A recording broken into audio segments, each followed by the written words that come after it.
umasa mo ang dalangin. Ikaw ay paubaya na sa'king pangangalaga. Naghihintay sa iyong pagdating, upang ang bahay kubo ay maging tahanan na mansyon.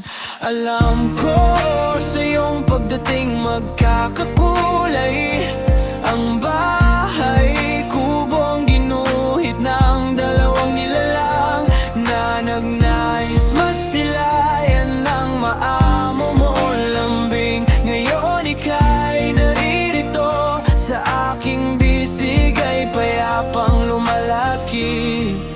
Ang aming mga mata'y hindi magsasawang tumitik sa iyong pagngiti. Ang aming mundo'y niyanig niyang iyong pagdating.